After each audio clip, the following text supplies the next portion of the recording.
Hello!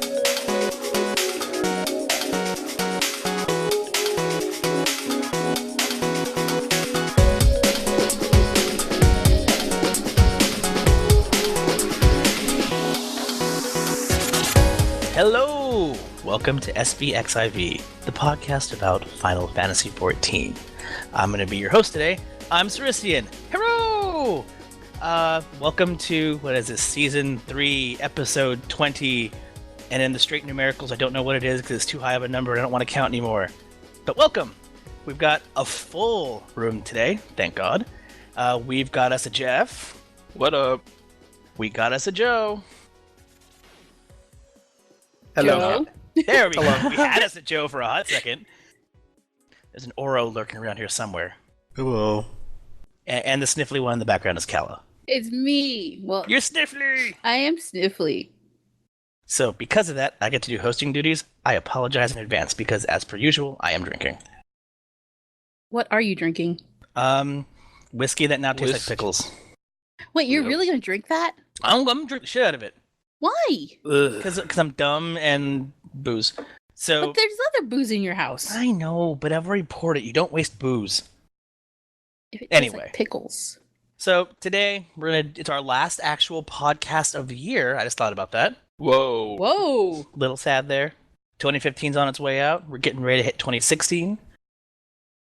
And we're gonna, I guess, continue, because why would we stop?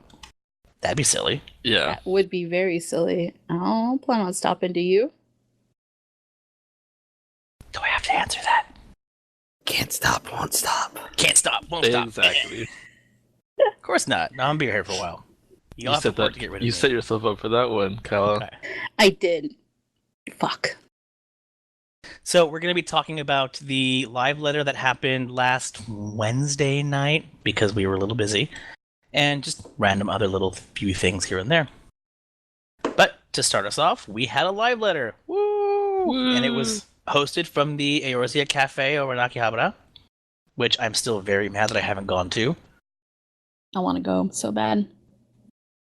I wonder where in Akihabara it is. I wonder what's near. I could have sworn that they said it was close to the, or within the vicinity of where the Square Enix Cafe is, which I forgot the name. So the P, right? No, I thought it started with an A. I don't fucking know. I don't remember. If it's not next to the Gundam Cafe, I don't know where it is. It's the P in the A. Wow. That's hot. So, anywho, Yoshi and Fosclon were, quote, playing a drinking game. They never really did. I was a little sad because I was half asleep and I wanted to see them get sloshed, but I guess they were trying to keep up appearances of, work. Meh. Maybe they were trying to get sloshed because of the news they had to dish out. Yeah, that's true. Because the very, very, very, very first thing they talked about was a slew of apologies. Oh, yes. Oh, and I just looked it up. It is the Artnia thingy. Artnia, that's the is name their word. other cafe, but the Eorzea Cafe is at Pasela Resorts, Akiba Multi-Entertainment, second floor. Okay. I had to look it up. No, I'm glad you did. I'll have to go find that and get a visual where it is in my head. Anywho, so like we said, a lot of people, and we mentioned this last week, a little grumpy with the game. There's been a lot of lull in content, and anybody who's on Twitter is probably seeing the usual, if not more so than usual, complaints. And it looks like Square is actually paying attention to what is going on, reading the forums, reading Twitter, whatever, and they've come to a few conclusions. The very first of which is that Alexander Savage's difficulty was, quote, too high. Okay, so I'm wondering, I think maybe it's steep, but I wonder if the raiders out there, and Jeff could probably answer this because you're the one reading right now. We're kind of on hiatus, but is it steep? Because I figured that if they're clearing the content, they probably don't give a fuck. It is. I remember Elysium, like Layla Bell, and those people who, by the way, are not playing anymore. I saw that. they're clearing the content, and they're at the very least NA first. I don't know if they were world first A4. I think it was they were. His parting letter said they were like 2 and 2 because it was like one was the Japanese was world's first, and then they were world's first with the second one, and it was back and forth. Nice. Okay, well, either way, they're the ones who basically cleared it first and started farming it before anyone else has done so. They're doing that while saying this content is much too hard. Wow. You can't really get any higher than people who beat it first. Mm-hmm. So it says something about the content's difficulty when the people farming it are the ones also saying that it's too hard. Yeah, I mean, if I remember correctly, A3 Savage got nicknamed the Static Breaker, right? Yep. Because that Yep. was your wall. But That was a wasn't lot of that the walls. same about certain floors in the Burning Coil Bahamut? The final ones, they were. Yeah. Like, T9 was exceptionally hard, but T9 was very DPS check friendly. It was like It was you'd mechanics, have to, yeah. Yeah, that's true. And we were just talking about this earlier. Cirri was like, I'd much rather have something that's like healer intensive that requires you to heal better than have your healers not heal and DPS to contribute because, the DPS checks are that steep. Exactly. Yeah, I don't really like the idea of my healers having to do split tasks. I want them to be able to focus on what their job is, and I'm sorry, it's to heal. Well, that is their job. And the thing that kind of blows my mind is that from a development standpoint, they have said repeatedly, healers DPS is not factored into content. Tank DPS is kind of factored into content because they're actually hitting the mob. But everything that Alexander Savage laid itself out to be with Faust and then Oppressors and whatnot was that if everybody was not contributing DPS, then you had an issue. Mm-hmm. And it kind of felt counterintuitive to their design method. I wonder if then how, because Yoshida said himself before in a previous live letter from the producer that the development team and especially Yoshida himself, they actually do the content themselves. They play it out to see what the difficulty is at, and if they can clear it, then they feel it's okay. And so if they were able to clear it, I kind of want to know if they were able to clear it without the healers providing extra DPS. Did they tell anyone that? Sorry, did they tell how they beat it? No, of course they're not going to tell you how they beat it. Oh, okay. Never mind then. Yeah, I it's figured kind of hard to comment on yeah, that. if they don't tell you, then there's really no way to know. Yeah. And they're very shadow counsel about stuff like that. Mm-hmm. So they took feedback from everybody who's complained and listened to everybody, and they understand that, hey guys, this is not the difficulty you were looking for. Difficulty is a very wide term, and it looks like mechanics are probably more what the player base wants. So when 3.2 rolls around, we're going to get Alexander Midas. And normal and savage will be implemented at the same time, but the savage content will come in at a lower overall difficulty. Not easy mode, but easier than current savage. They're saying that's going to be a little more difficult than coil, but less difficult than the insanity we currently have now. So then does that mean because of how things work, we're not going to have to worry about having to clear the first 4 of Savage in order to get to the newer extreme or Savage content, right? I foresee nerfs. Okay, I'm hoping so. I actually, everything will be but everything could be easily fixed with like a 20% echo, because right now that is the difficulty. It's like, holy shit, everyone needs to be DPSing at like 100% capacity. And is that true even with all the new gear and everything? Yeah. Oh, definitely. Yeah. My group is struggling to do that DPS in the hand phase in A3. This is like it's not 100%, you know what I mean? Like, we don't get past it 100% even with 205 weapons. Damn. And that was supposed to be the gap closer to kind of help you get through Savage. Yeah, they took a break. Mm-hmm. to do Thornton to get everybody their weapon before they went back into A3. And now that we're back in A3, we got further, but it's not consistent. It's not like we're always getting to that phase. And the part that is kind of screwing us is like those DPS check phases. Oh.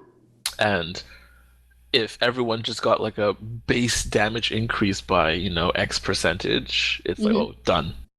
20% increase in DPS pretty much means one person can just AFK because, you're making up for it by having everyone else do that much more damage to equal like an extra person.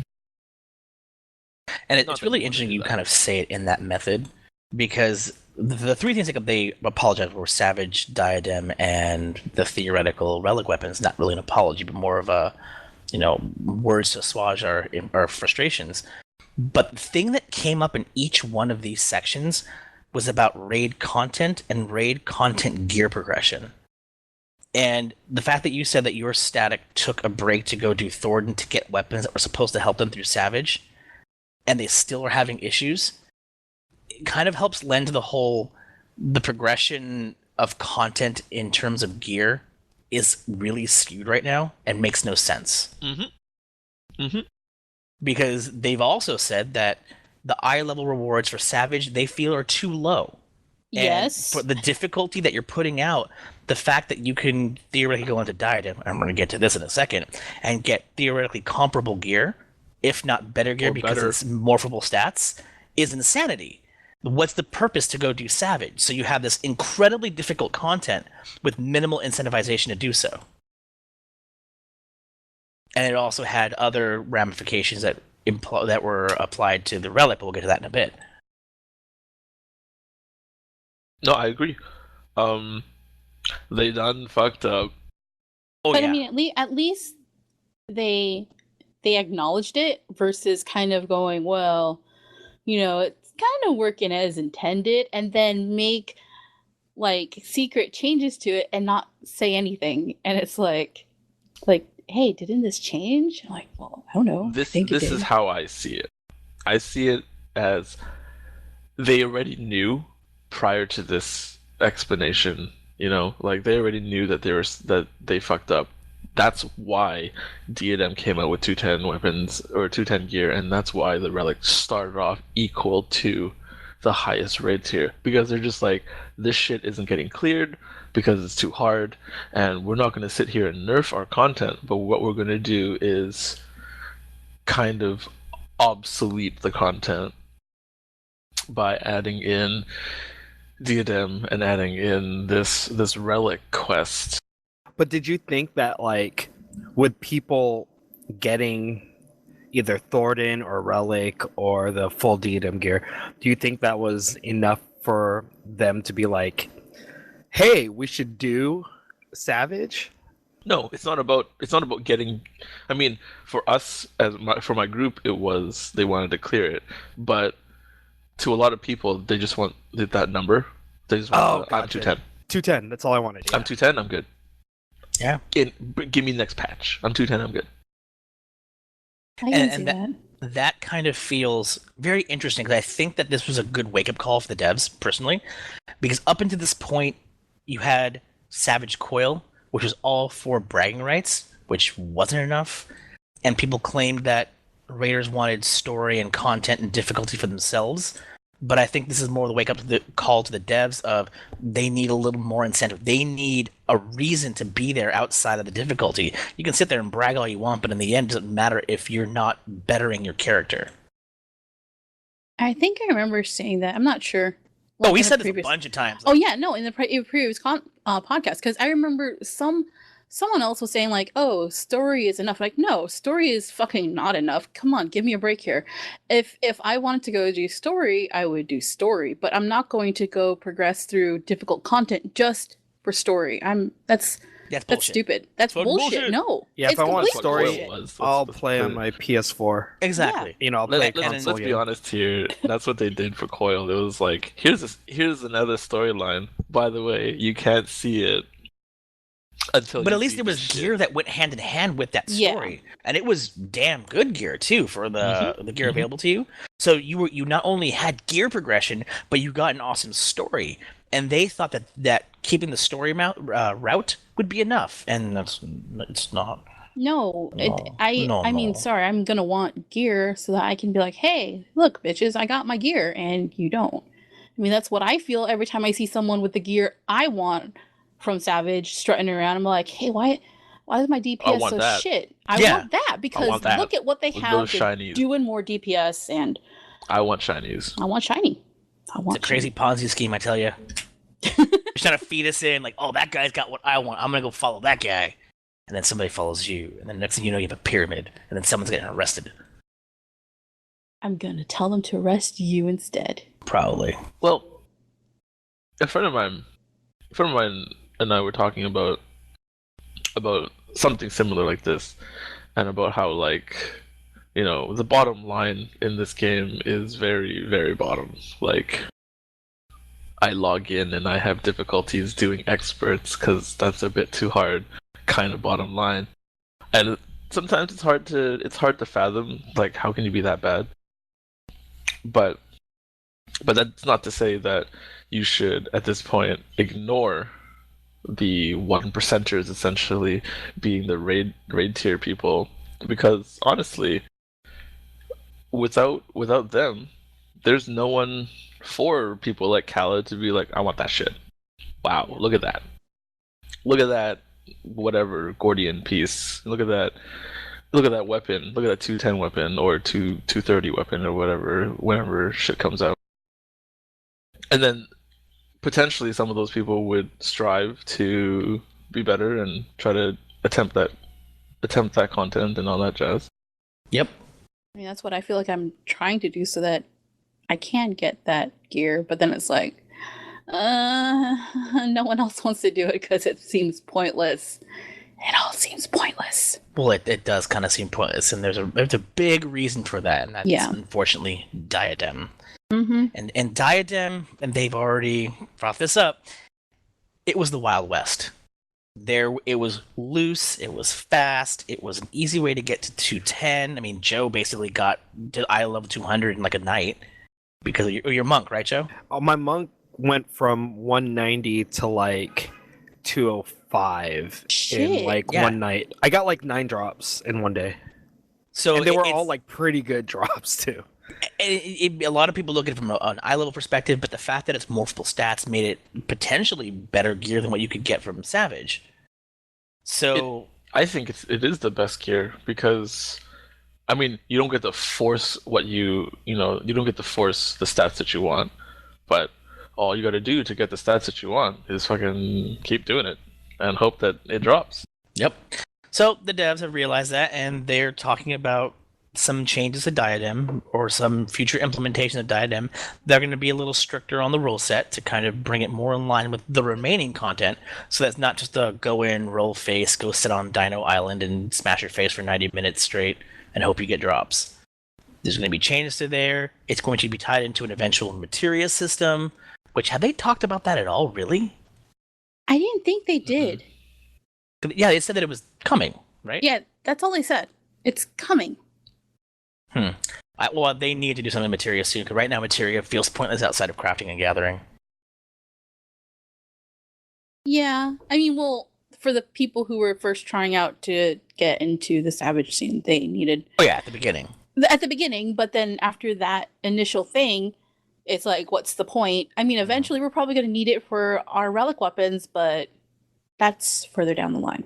Yeah. Well, relic weapons are a whole different conversation. The new system will allow them to shove it into raid gear and tombstone gear.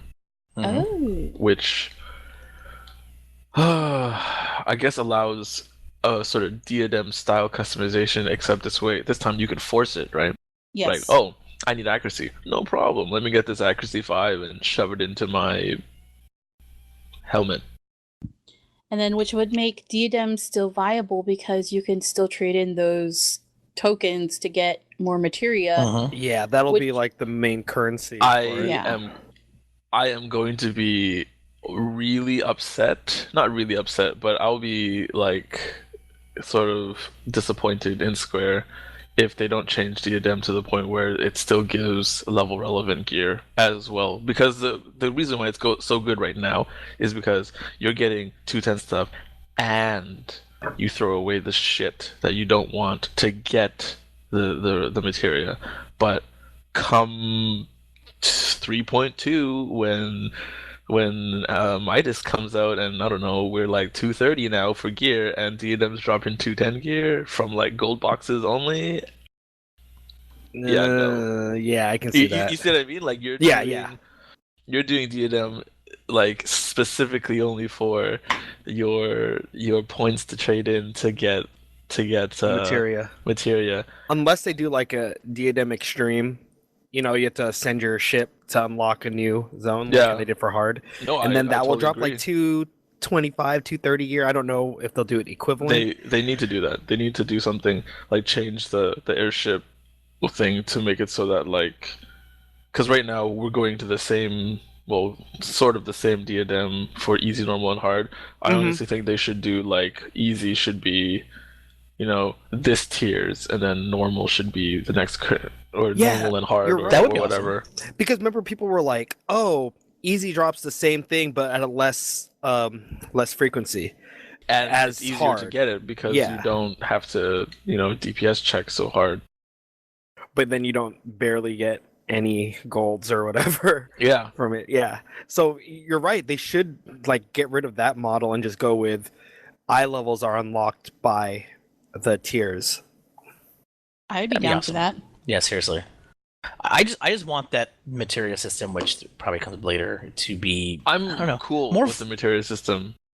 That's awesome. No, I want it to have more interesting and relevant secondary stats. Like WoW. Like the WoW. Like enhancing abilities. Something along those lines. Materia. Right now, materia is just stats you stick into gear. I want something more that we've heard. Like, yeah, I get it. Like, increase Berserk timer, or like, remove the pacification from Berserk, or I don't know, increase internal release duration. Something like that in materia. Is that what we're talking about? Not as wildly powerful as that, but yeah, something like that. Well, something that increase divine seal potency by 1% or 2% or something. Yeah, that sounds way better. Yeah, I think that's kind of neat, but at the same time, that's a lot of work. Not that what they're doing right now isn't a lot of work, but it seems too out of this world and too radical. The thing is that the way what he said, someone correct me if I'm wrong, but he says something about like, oh, he didn't want people holding on to like I-120 gear because it gave 30 more seconds of Berserk, right? But if it's on a materia, then that changes that, because you can apply that to any gear you have, and then of course crafters who for the trade-off of like main stats or accuracy. So then you have a little more, I guess, control over what you're doing. Oh yeah, for sure. And I would love it. That's me being massively hopeful and idealistic. I get it. That'd be fucking cool though. Right? This is how I think the materia system is going to be. We're going to need tier 5s because, tier 5 are bust. And then we're going to put, crit in everything, because right now crit is an OP stat. Oh, dear God, yes. And accuracy where needed. That's basically it. Depending on how they mess around with the weights of tank stats, because they did one of the biggest reasons why they wanted to do this materia change was basically the only people who did the materia melding were tanks. We're tanks, yeah. Yep. So they're like, we don't want, and like this is along the lines of the difficulty of Savage. Like, we don't want tanks to have to, quadruple meld 5 fucking accessories and like spend all their money on something just so that they can, bragging rights. Or even for people who are like attempting it, months after the release, trying to get the best gear that they can. having to spend, spend money on pentamelted accessories. So they're like, okay, we're gonna change how damage calculation is done for tanks. No one knows what they're going to do, but here's hoping Yeah. that they don't do something radical. Well, it's obviously going to have something to do with the next evolution of the anima weapons, like Calla was saying. We have to be ready for that because, materia was in the Zodiac step. Why not the anima, right? Mhm. But then they But, already gave us really good stats, Well, like they gave us great secondaries. stats. They gave us great stats. I mean, it's probably just a basic confusion of some sort. But I guess before we actually get to that, everybody here's doing anima, right? I I am. Sure. Is the grind as bad as you initially thought it was going to be? No. No, definitely not. Well, I got to skip the stupid part, so The stupid part isn't that bad. yeah. Well, it's the stupid RNG spot where you can The- literally be a week and not get one if Yeah. your RNG is that bad. Yeah, I don't invest too much time into it. I skipped that part. Took about 2.5 hours to mash out the dungeons. It would have been shorter if I didn't take a break in the middle. And then I started the first part of the quest again just to sort of randomly obtain something. If you get it, you get it, right? If I get it, I get it. If I don't, I don't care. And then now I'm just sort of like doing my dailies, helping people do stuff, and Hunts here and there. yeah, hunts here and there whenever they pop up, and get whatever items I get. Okay. I did 2 sets of crystals because I'm a crazy bastard. That's I good. did it for my machinist and my astrologian. My astrologian is now on the currency step, and it's going smoothly. I've got like 6 items out of 80. But it's been, 2 weeks since release, and there are people who've already completed the goddamn weapon. I Plenty of can't people. even. I can't even. It's just like, oh my gosh, how did you do that? But the reason why I wanted to kind of get an idea from the room of what everyone's doing and where we all feel about this is because the complaints about the anima weapons have been incessant since its inception. And the devs are constantly like replying to things on the official forums. There's things on Twitter about it. There's things on Reddit about it. And they wanted to address the frustrations about the anima weapons. I'm not frustrated though. What I'm getting is no one here is frustrated. Here's the thing, though. I'm not frustrated because I know what relic weapons are. Some Yep. people don't know what relic weapons are. Some people like have this in their head that the relic weapons are supposed to be your ultimate weapon. No, sorry, buddy, it's not.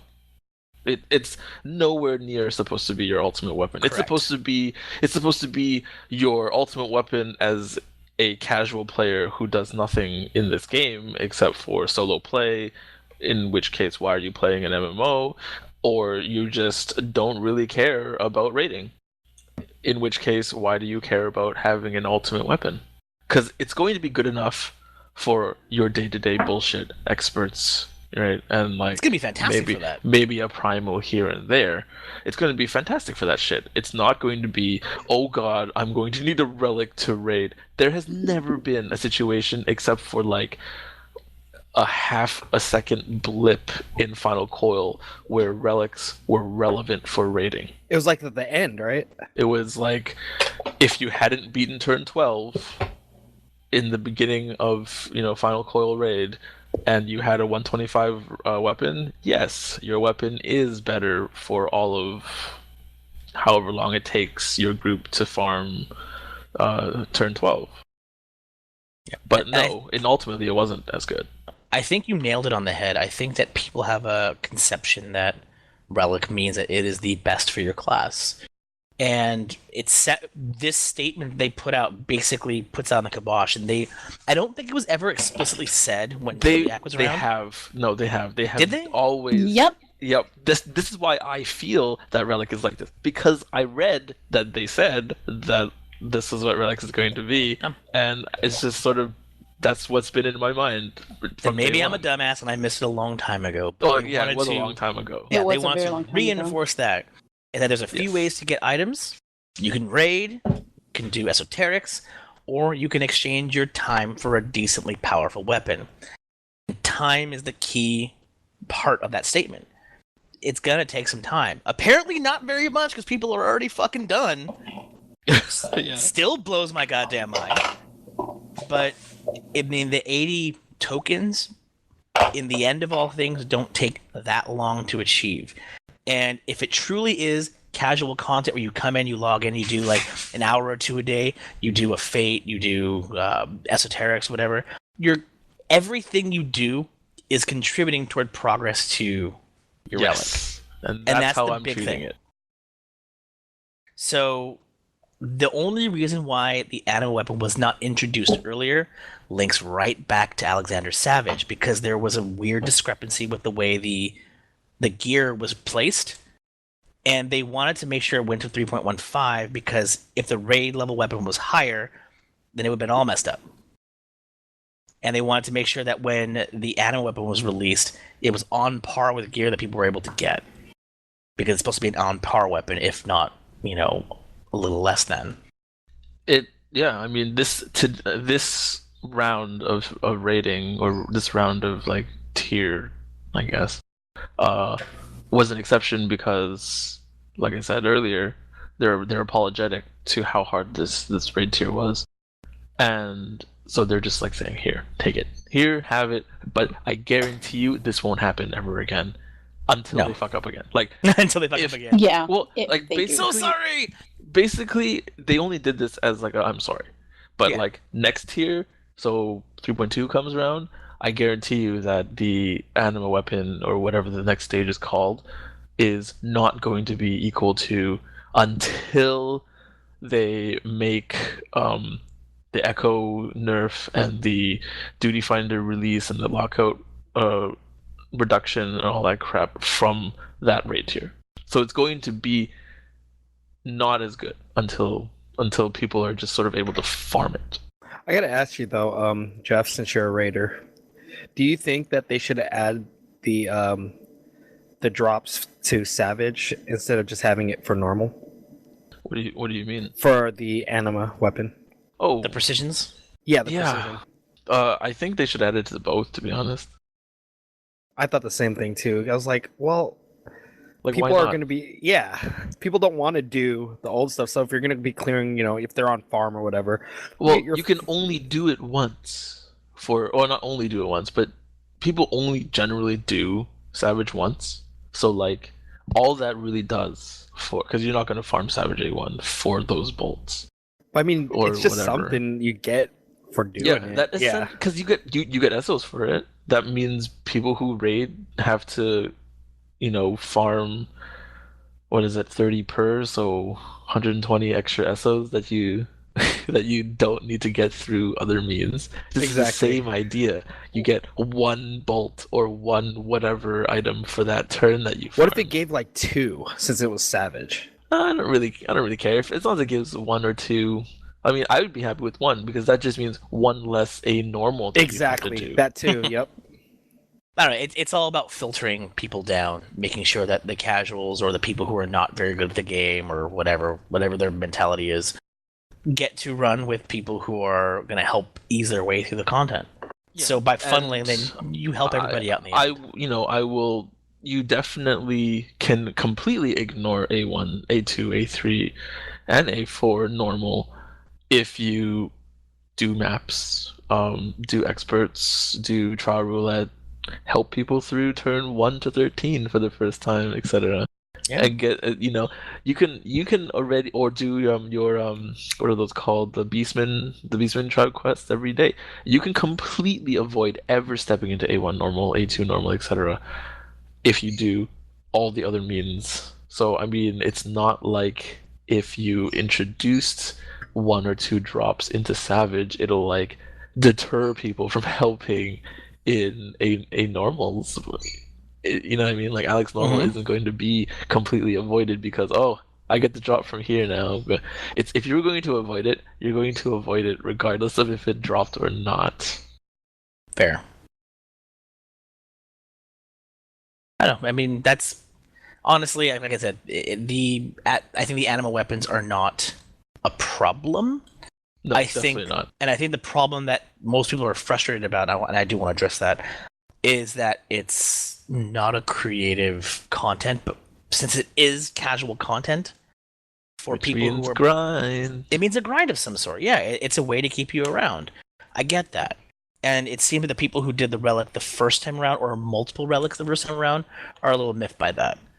And I totally get it. I understand. It's not like Wait, sparkly why? new stuff. Well, it's not sparkly new stuff. Because it's the same grind. Yeah. Ugh. And I just don't understand why I they don't understand that understand mentality because theoretically everything should be evolving as you move forward, and having the same style of content rehashed over and over again gets dull after a while. Totally understand that. True. But I just feel personally I think I think the final step right now is actually is what you would call an evolution, because I don't think that's ever happened before. It's a variation of light technically. It's a variation of light, but also it's the whole thing where literally every content you do in the game gets you progress. That's So, exactly it. It's Whereas like if lights you're playing were not. normally. Yeah, Because exactly. lights, it's like Lights were only you- dungeon, and you are correct. you do hunts, you don't get shit for lights. Exactly. But this one, you're doing hunts, you're getting progress. You want to do your guild test? Oh, no, sorry, not guild test. You want to do I don't know, your beast trap quests. That gives you shit for lights. But this way, you progress towards your relic. And to be fair, Cirri, you've done your trials and your main story and shit. Not today, but I'm going to. But how many times have you gotten a new person in it? I haven't been playing very much recently because of the holidays, so I really can't comment on that. I've gotten quite a few new player bonuses for like Praetorium and Yeah, me Castrum. too. So Me it's too. like people are still need those old content, and wasn't the whole point? Especially now of that it's this? after the holiday. Like, I expect in the next week or so, we're going to see a lot more new players hitting Praetorium. Right? And you got to think about it, like they want to make old content people Viable. to do them again. Yeah. So this is, and we expected that's what it was going to be, and whatever was dead, they want to revive, and it's actually successful because now people are doing main story roulette. Now people are doing trial roulettes because there are people who still need clears. Here's what I don't like about the relic quest. Please. It's the one thing I don't like is, do you guys remember how they gated the immediately beginning, or at the immediate beginning of the relic quest, Titan, Ifrit, Garuda? Oh, it was in the Yes. order, right? Yes. Or not in that order, but they gated the first relics behind beating those. Yes. They said that was a mistake, but I feel like that was the most fun part. I I did do too. too. I did too.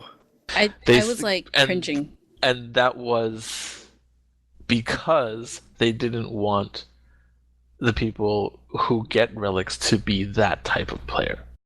They want the people who never enter a primal, who never bother doing the coils, who never bother doing Void Arc, etc., because they just want to play by themselves and they just want to do a solo online game.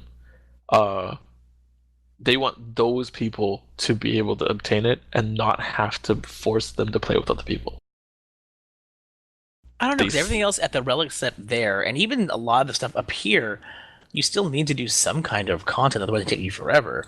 I think it's more opening the gates to people that don't want to do what they Well, no, feel they is... said this in the live letter. This is in the live letter. Did they say were the like, type of people? yeah, well, not the type of people, but they didn't want like the skill level to be that high. And you know what I that's mean? the big part. And it's is like that- they because want this- this- honestly, Titan was a skill check for people. It was a huge skill check. I mean, I struggled with it in the beginning too, because like it was this being my first MMO and all that, and that was the first fight where you're like, holy crap, this is hard content. The difficulty difference between like Titan and CT is massive. Mm-hmm.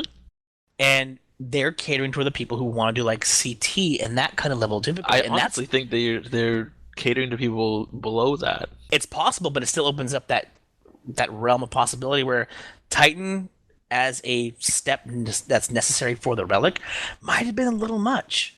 Because if this is truly for casual people who don't want to put a lot of time in this game, I think that gate is silly. I mean it is silly, but I found it to be fun. You know, I found it to be fun, and and it made the relic fun to obtain. It made the relic like, but I mean Satisfying. It that's felt yeah, satisfying to that get too. it.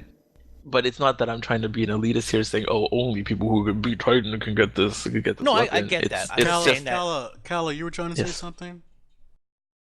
no, you didn't. I mean, it's okay. But what Jeff was saying is like it's not about being.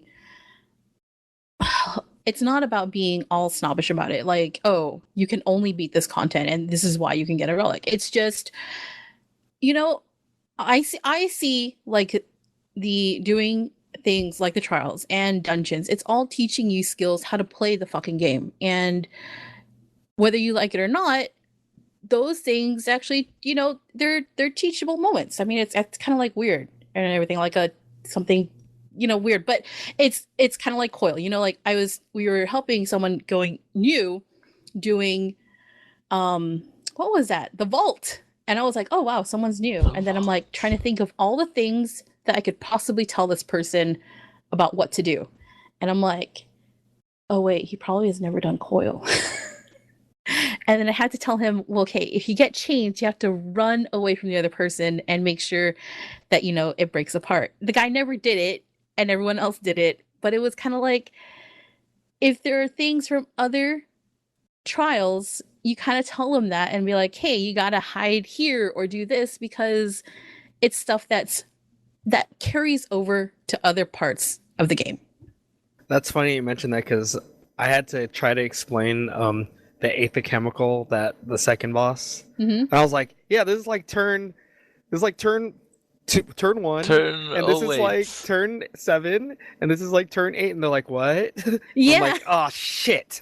I had to stop myself from doing that because it's like, oh fuck, they don't know. So then you have to try and break it down for easier terms for these people, and it's kind of cool because then you're teaching someone what to do at the same time. You're like, if only you did this stuff, then you'd know. I honestly, I disagree. It's don't not think... that I want people to do all that content. It's just, I'm just kind of sad that No, and I get they're that not because going to ever put that content. No, in I the want relic. to be clear with this. I'm not saying that this is what I want, because I would prefer to have to work a little harder, because I'm insane like you guys. I enjoy doing bullshit, Maybe but I as a optional path. understand the underlying development thought process. I get it, and I think that if you're trying to cater to a large player base, which is what 14 is doing now, you have to make concessions here and there, and that's one of them. You have to cater to the bottom line. End of story. The people who populate the most part of this game have to be the people who get the right of way. End of story. Okay, Exactly. If that's the case, all right, then wouldn't they be happy just getting a tome weapon? Because it's still decent. It's not like it's horrible or anything. And they have a weapon. Why do they need something that is a little bit better than, if really they're not going to be doing anything more than... Because it's a long-term investment. Because money. Because of the amount of time If it takes a required month to with do a it, goal. If a person has a clear-cut goal, then they're willing to put in the effort for the long haul. Look at the people who finished the Relic within the past week. People finished Relic before day 7 was finished. Why? Because they had a goal. They had a clear end step. From a casual perspective, if you have a clear end step, you'll continue to go until something in life happens or until you bore yourself out of this game. But as long as you're enjoying it, you'll log in every day to do that one little thing, and that adds up over time, because for 80 tokens, you might need 80 days. That's damn near 3 months of sub. And that's money in Square's pocket. Cha-ching. I guess to me, it just seems kind of crazy because I would log in regardless. I mean, that's how I've played like a whole bunch of MMOs. It's just leveling or doing whatever. I mean, I really had no goal except just to be there. So to me, it's like, seems like, what? Well, if you were a person with a very limited playtime and you only want to play one class, once you cap and you get your tome weapon, that's it. You don't have progression beyond that. But if you give them that little bit of extra incentive that takes fucking forever, they'll keep playing. Yeah, I guess. It's a carrot on a stick. Because I mean, like, I've always been a person who's never had a lot of playtime. So for me, it's kind of... You play a lot more than you think you do. Well, now I do. Yes. Now I do. Let me quantify that. Now I do play more than I used to, but before I used to be a weekend warrior. So I know what it's like to just log in for a few hours on a weekend, and that's all you can do. That's still more than some people. I guess. That the fact you said few hours with an S at the end is a massive difference. And that's something that people that have time to play, way of everybody in this room, we lose sight of a lot. Yeah, that's true. And to be fair, we do know people who are like, oh, no clear goal. Don't really care for shit about this game anymore. Yeah. Once you lose your goal, that want to kind of log in really diminishes. Like, I mean, Riz is like that. She was looking real forward to 3.1 and 3.15, and it just didn't deliver. And because she has no progression that she sees as viable, why be around? And that's what's happening right now with all. That's why people left. Why people were complaining so much, and that's why they're addressing all of these points now. Because if you don't, you bleed out a lot of people. Well, let's just hope that they deliver in 3.2, because we do have friends who are like that. They're like, I'm not sure I want to go to FanFest. Yep. And that's not something you want to hear. No, that's definitely not something you want to hear. Another major frustration that was touched on was housing. Because, hey, housing is a fucking pain in the ass right now. So before we talk about what they talked about, Christmas Day, a Christmas miracle, if you will, or a Christmas hell, depending on who you are. Christmas Day was the day that all the housing plots for people who had been inactive for 90 days was basically destroyed. Not 90 days, it was like 45 days. 45, I'm drinking, whatever. So basically, their time was up. Time was up. What was it, 6 minutes, 7 minutes before people gave up plots and all the plots were gone again? Yeah, people were buying them up too pretty quick. Yeah, so right now we have an issue in Excalibur where we have people in Party Finder, and it's rampant across all the servers, where the people who were able to get on the server at the time when all those houses went down bought them up. And now they're selling them in the Party Finder for inflated prices. And not only that, but some of them were able to buy multiple plots. Yes. What did they call it? The housing mafia? Yes. Shit, man. They're like real estate agents. Yeah, so in 3.3, they will increase the number of housing lands available again. That's a hefty time away. It is. That's like... half a year, minimum. Yeah. And on top of that, we still will not have Ishgard housing in 3.3 because of the Dragon Song War still going on, which, from a thematic standpoint, I get. But it's going to be sometime after 3.3. It could be 3.4. That's my hope. Yeah. We basically just need more wards, period. There needs to be a lot of change to the housing system, one which they're going to talk about for 3.2. But along with that change, they're going to increase the furnishing limit for all houses, which is very, very important. And along with land in 3.3, they're going to be implementing apartments. I heard about that and I was like, what? And everyone's going to get an apartment. I think, and I'm hoping, dear God, I'm hoping, this is going to be very similar to that EQ thing I told you about like podcasts ago, where you're able to go rent a room for yourself at a relatively cheap rate, and then if you don't pay for it, you don't get access to it, but as long as you pay, you're good. Because they're also implementing gardening pots and seeds for indoor gardening. Oh my gosh!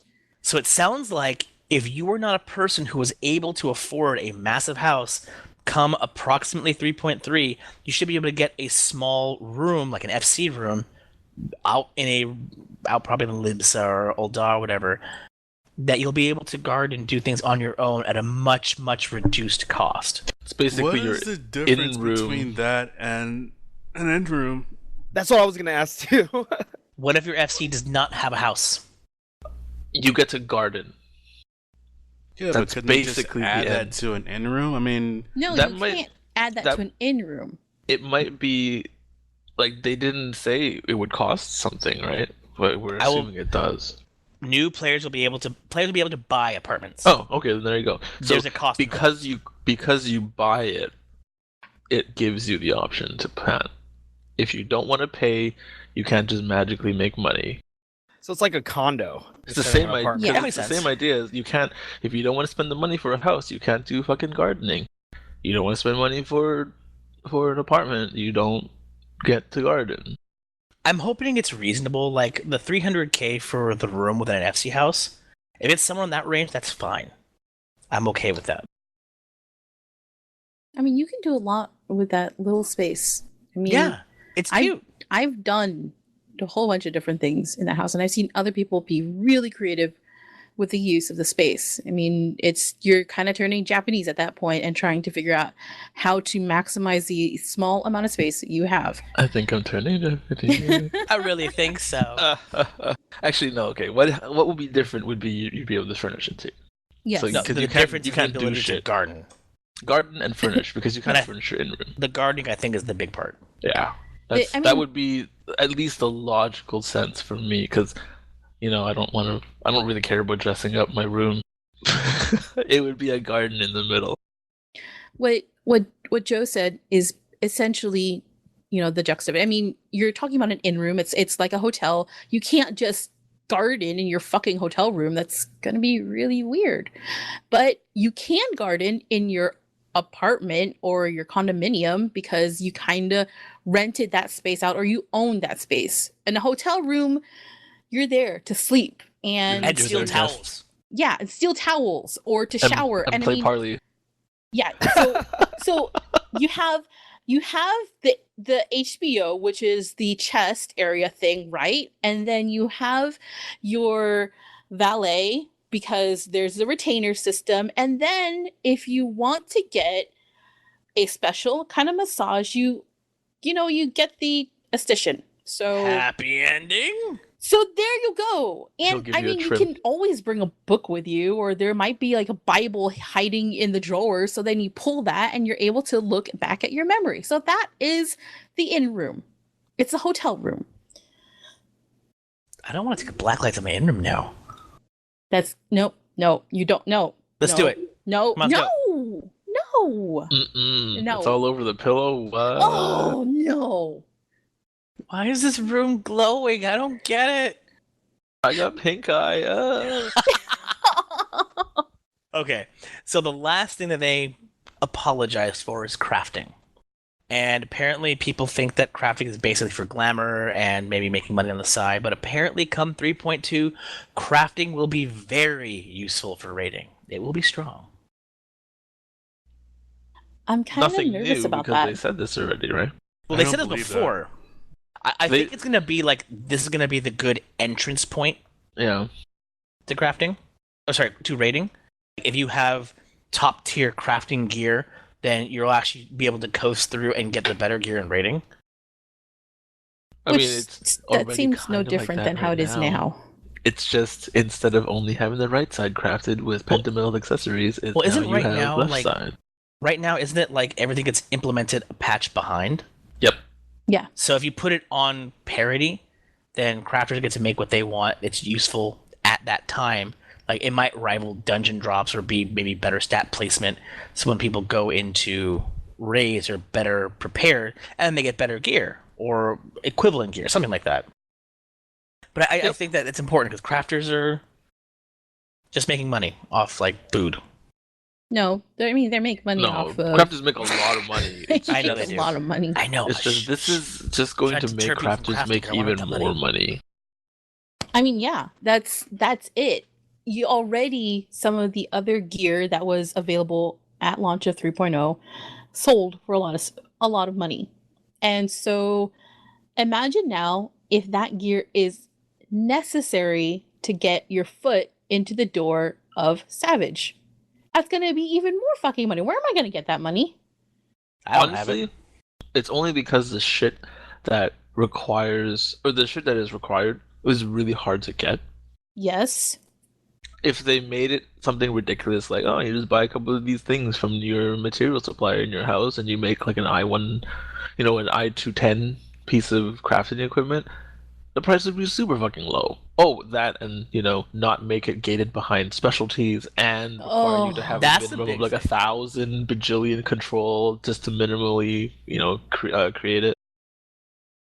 I think that crafting, like they stated a long time ago that you did not need to be an omni crafter in order to succeed. I call that bullshit. That was bullshit. No, I call it utter bullshit.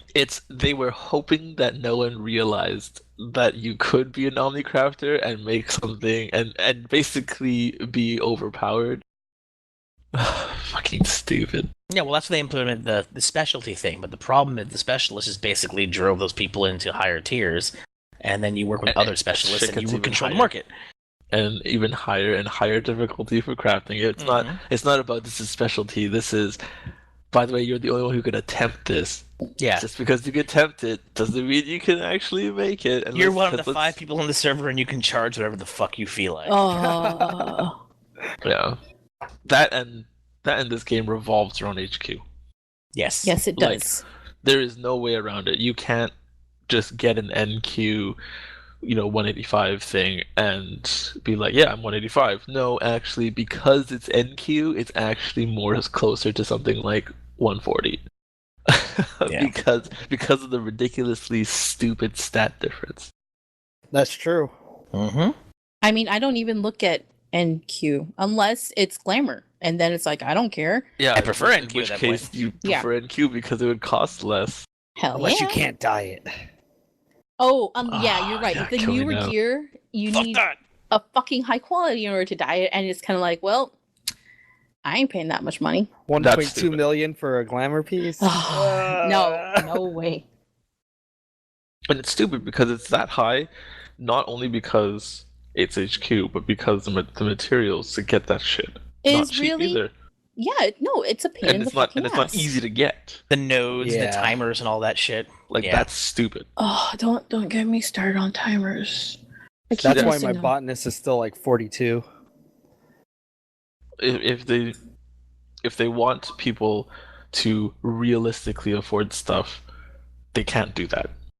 They can't I be agree. like, oh, you can only maybe get one every 15 hours. Unless you can craft your own gear that's really cool, that'll like allow you to like do all the cool stuff that everybody else can do without having to get dungeon drops, no one will ever take crafting seriously, and there's nothing that they can ever do about that because they have made it clear that they only want to focus on rating as having the strongest stuff. People want to craft in order to create the best things for themselves, and if you can't do that, then crafting There's no will always incentive. be Yeah. a second thought to whatever's going on, and that's just how it's going to be. No, unless they revamp crafting to be on par with rating, Unless they bring some abjurations into this game. Oh. And that's actually a big problem that every vertical progression MMO runs into. How strong do you make crafting? How weak do you make crafting? And thus far, Well, they'll hit parts where it's parity, but then crafting kind of takes to like a dump at some point. well, It's going Cirri, to be like this. You craft stuff that is better than CT level gear, but worse CT is no longer useful. well, what I'm not CT, but I mean like the tower shit. No, CT, blah, blah, blah. then CT becomes no longer useful because the gear that you're making and is purchasable in the auction house or the market board is better than this raid. This raid now nobody runs it. But that goes the same way with Diadem, because it's you get the 210. They should be able to craft stuff that's like Diadem gear. And that'd be great. But look at what Diadem did to Savage. nothing. Exactly. Well, yeah, no one. Why bother with Savage when you could do Diadem? And that's the point. It's like you have to have this is stupid balancing act, and maybe they'll get it. Oh, They have to put it somewhere where no, this is what's going to happen. This is how I feel it's going to happen. It's going to be equal to CT tower level gear, but you see CT and tower level gear isn't available until the patch afterwards. So if they, you know what I mean, like if they make So it's a 200 side gear, grade to tower gear. and then they'll make it a side grade to tower gear before the towers come out. So you're getting it and buying it at, I guess, the premium price or whatever as the interim to do your raid tier, and then the people who didn't want to pay the fucking premium for them can now obtain it through the next patch, which is the catch-up patch. Yeah. Well, that could be how it works. To be fair, some of those CT pieces are pretty fucking good, though. Yes. Or the Void Art pieces, yeah. Or they're pretty fucking ugly. Well, that's a very smart way. And I think that'd be what 3.3 or 3.15 because that'd be 3.25. Sorry, because that would be the next catch-up patch. But and that'll be the next relic stage. The next catch-up patch is 3.3. Exactly, like, 3.25, 3.3 ish in the range. Yeah, because the next patch 3.2 is all about progress. Yeah, 3.2 is going to be the new raid tier, and good luck, have fun. And you're going to do that. You're going to do that for 3 months. And then for the people who haven't put the final stage on farm, they have, the next Void Arc or whatever it's going to be called in 3.3, and then 3.4 is going to be the third leg of Alexander. Yes. Or 3.4. 3.2, like I said, is a progress patch. And this is where, in the live letter, the apologies all stopped and they started, taunting us with new content. So with 3.2, unsurprisingly, there's new scenario quests. Yay, awesome. They're also going to add in new side quests. And that's Beastman, right? Yep, the Nath Beast Tribe quests. Okay. Cockroach. Yeah. I'm all over that. I like them. I really like them. I actually really like them too. Maybe that's where you learn how to be a samurai. Because they all look like samurais. Yeah, no. Every time I see them, I think, hey, they look like samurais or monks. Okay, I'm gonna be bad here. Every time I see them, I see little rice hats on their heads. That's what I thought. And I hear the little dee thing, and I'm like, oh god, stop! Why are you doing? Why is it so overt? Fighting. Oh god. So yeah, that's coming in. Do you do that when your wife is around? I do it. She does it to me. Oh, okay, never mind then. I look at her, I'm like, why are you making rice with that? And she's all... By the way, the name of the episode is going to be Rice Hats. more like she brings out all your food in a fucking sombrero. I expect her one day to walk in here with a poncho and a fucking giant sombrero and be like, hey, Holmes. And now I feel bad. That's what it feels like. Anywho, and unsurprisingly, along with that comes new dungeons. So we get the Anti-Tower. I always read that as the Anti-Tower, where I expected a bunch of waifus running around as bosses. But you also get the Lost City of Amdapor Hard. Fuck. I'm looking forward to that. More doors. I really liked Lost City of Amdapor. I did too. It was super chill, and the scenery was really nice.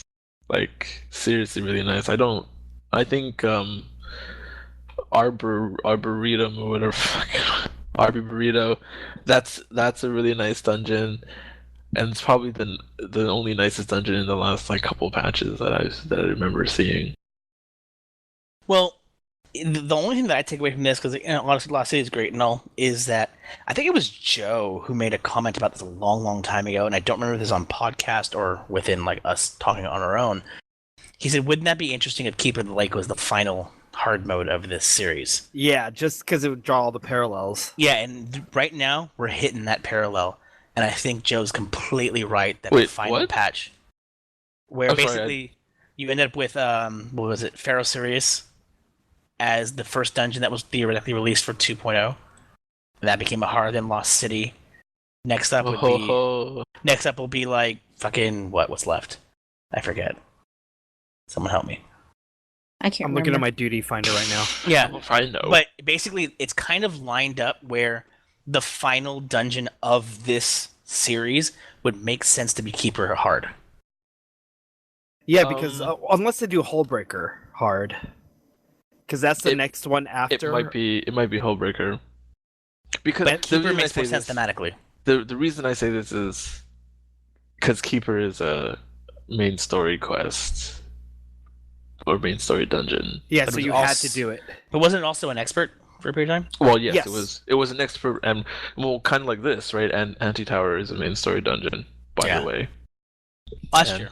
And so, I mean, that has been kind of the theme, the last two final patches of 2.0, where they had Snowcloak in story, and it was an expert, and then they had Keep of the Lake, which was story mode, and it was an expert, and then they didn't really do it this patch or last They said patch. they didn't want to gate it behind story. Yeah, and then well, probably because expert and all that crap for the first rolling set of esoterics and crap like that to get the ball rolling for 3.0. It makes sense. And now they're going back to the Anti-Tower being a main story dungeon, and I guarantee you because it's part of the pair of new dungeons that's going to be the experts.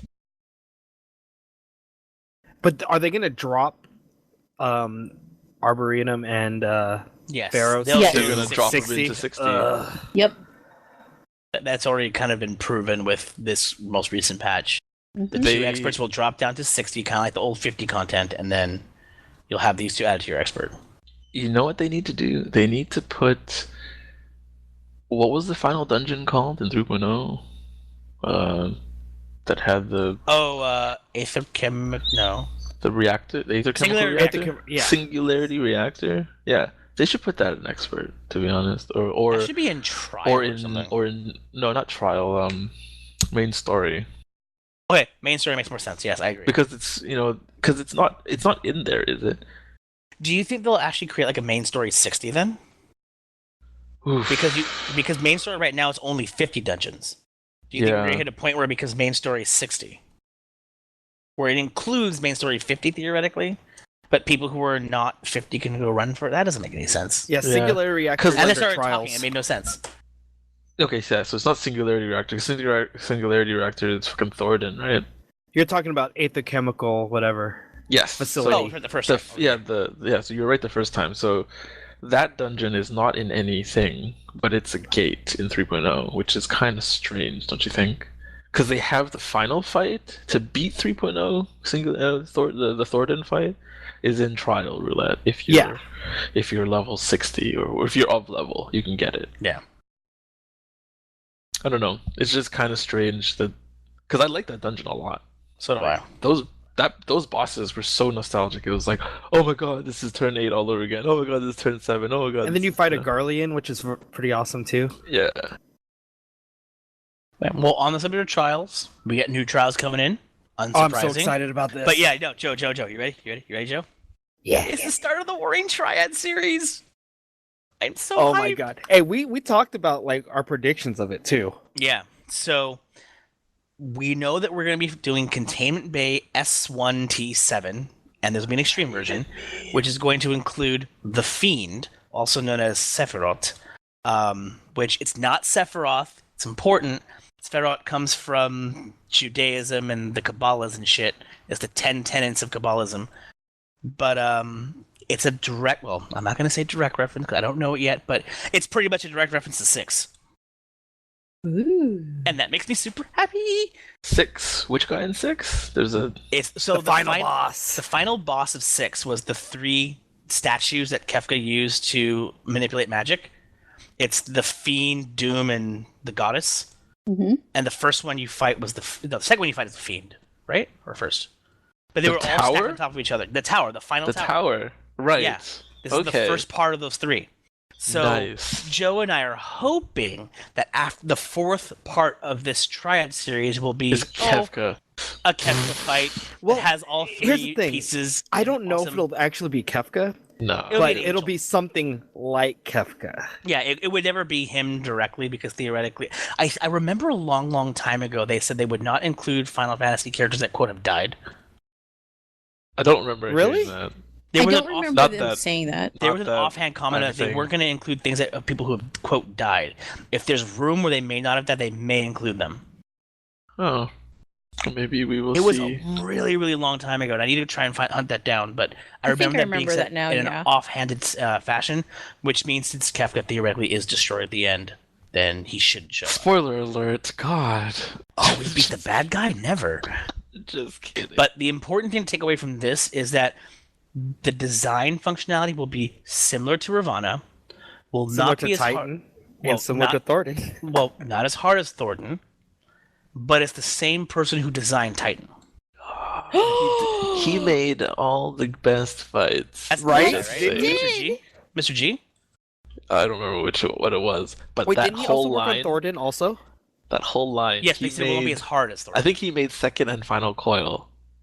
And This So- guy is Okay. dope. I'm looking forward to this I'm fight. excited then because all of those things are like my favorite parts of the game. I'm excited. Yeah. There's a lot of difficulty. It's mechanics based. There's just gonna be so much fun to be had. You know, Sarah, do you remember the mechanics of that fight at all in Of which six? fight? In six, Yeah, why? like I what, don't. What can we be looking forward to if they're going to pull from reference from six? The problem is that if it is truly the first step, it was really minimal. Because That's what I'm saying, I can't the remember. three towers, like the second tower was the most interesting because it had three parts to it. You had to kill three faces.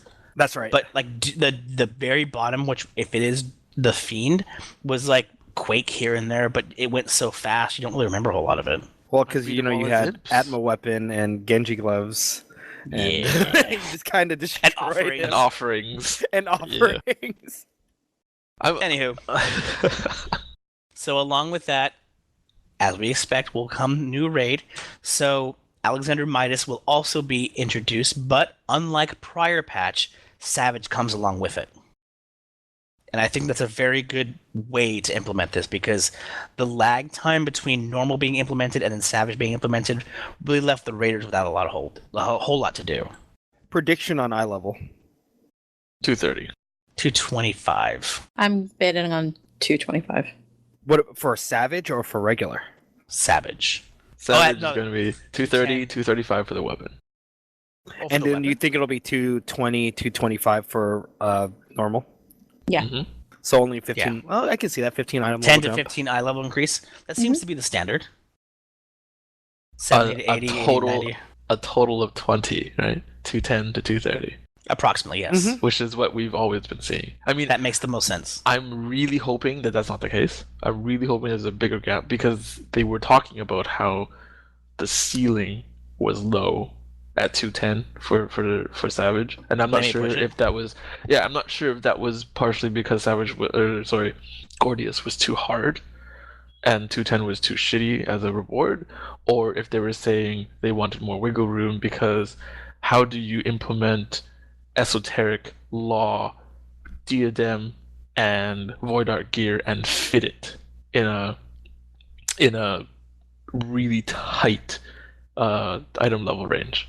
Yeah, that's fine. So if they want to release something like diadem that gives you relevant gear that you can use towards getting better gear, they would need a higher ceiling.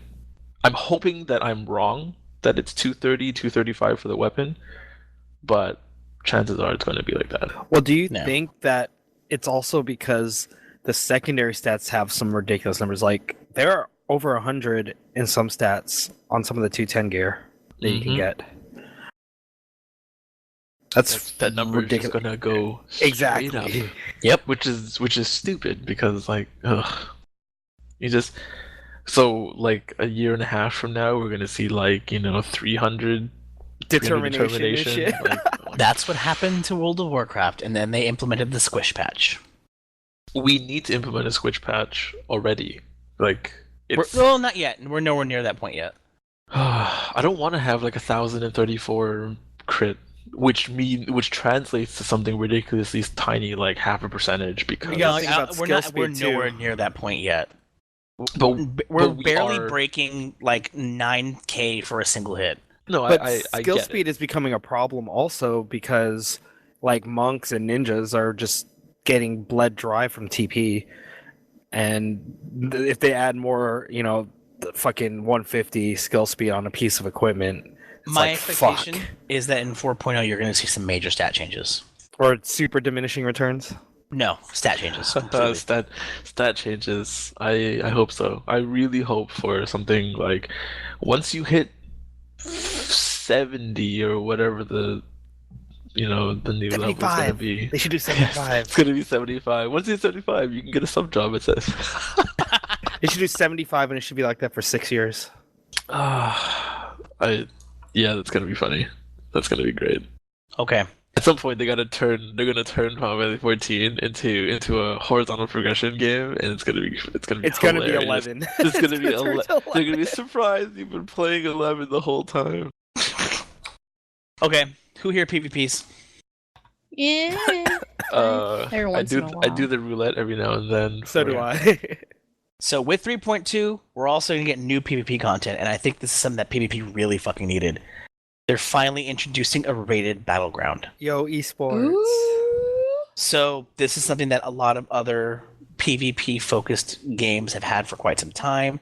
We're going to be introduced to seasons. You're going to have ability for 8v8, 4v4 with light party, and all kinds of craziness.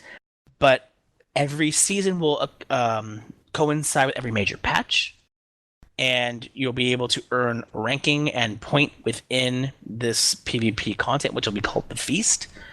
And my assumption, they don't actually outline it here, is that there will be special rewards or titles or something along with it, like every other battleground system on the planet.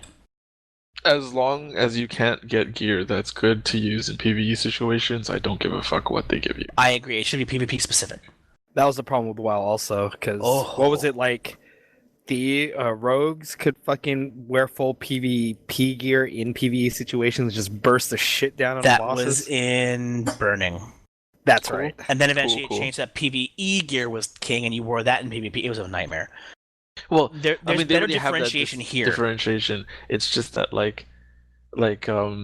I remember when PvP gear looked really fucking cool. Actually, it still does because they haven't changed it. It like, looks badass. It looks badass, and it's like, oh, I got enough credits to. Oh wait, I have to be rank 40. And then you're just like, you know what? It's just glamour. I don't give a fuck. Which is totally cool with me because then you don't have the conviction to rank up to R40 to wear that stuff. But as long as they do something like it's only glamour and only really good in PvP. and only really good in PvP, yeah, I think this is cool. I mean, the idea of it is really cool, and I totally respect people who are really good at PvP, and I wish I could get into it, but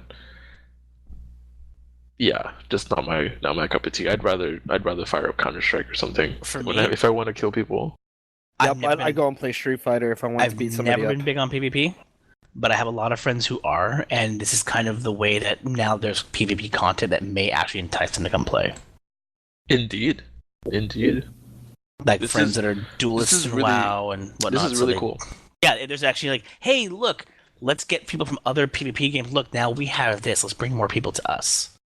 Yeah, I think this will help trickle in a different type of player as well, which would be kind of neat for the community to see how the PvP community interacts with the PvE community, because traditionally, even in FF11, Final Fantasy has been a majority PvE game.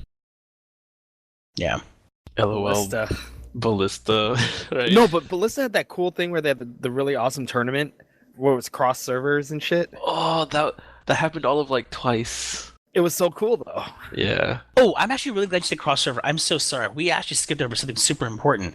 With the implementation of the next, or a future raid tier, and I don't remember if it was the next one or not, they're trying to implement cross-server raiding situations. That doesn't make any sense to me. Like, It makes a little bit. It's a more of a larger pool to pull from. So what does And that depending on how it's mean? implemented, it could be kind of. So what World of Warcraft has, and I like I said, I hate referring back to this, but you're able to party with people on different servers and then go into dungeons with them. You mean like Duty Finder? Yeah, How is this any different?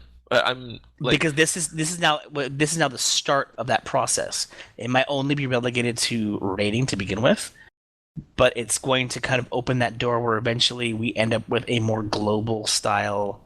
What's what I'm looking for? Duty Finder. Right now, our Duty Finder is relegated only to our data center, correct? which is not a bad thing or a good thing. Not a good, but if you can increase the size of that, that's I more mean, people to play with this for is certain true. content.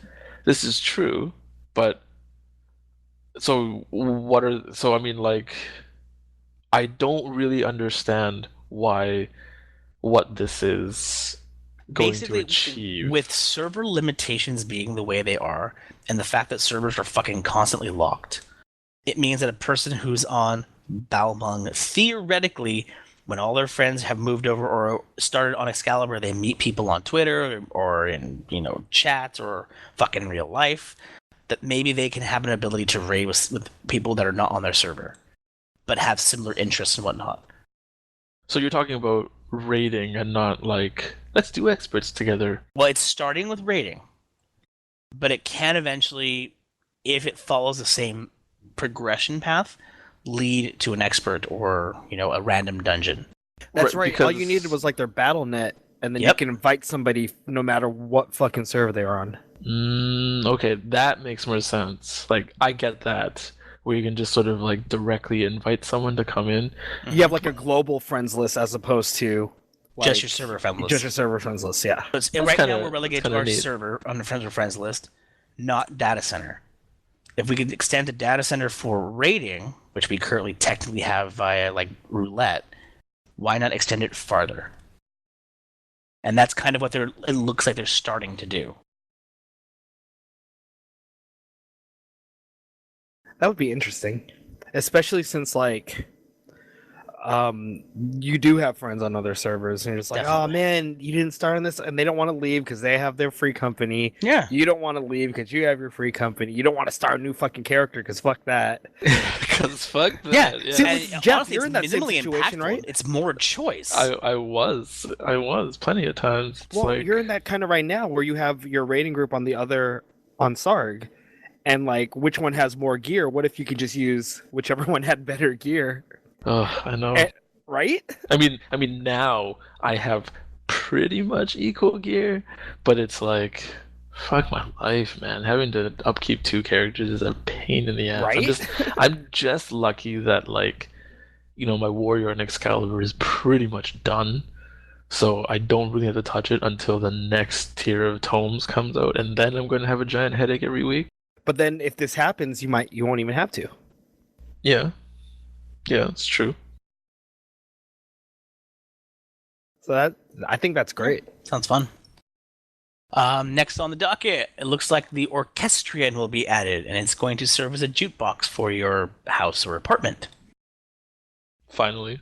Yeah, about damn time, right? Yeah, about So- that time. It sounds like it's going to have a single song to start, and there'll be achievements associated with it where you'll be able to Gotta catch them buy all. song from other places, like Pokemon. You go catch them out. It's That sounds- basically you know what it is? It's triple triad. Instead of getting cards, it's getting sheet music. Yeah, and honestly, it's more incentivization for older established players to go back and do older things, but at least it's done in a way that it's not gear related or it's not progress or relic related. It's just Ugh, I know. fun. It's just like, I'll do this fight. They should put 1.0 music in. If they put Ugh. Twilight to Thanalan, I will run whatever I have to get that Right? Yep.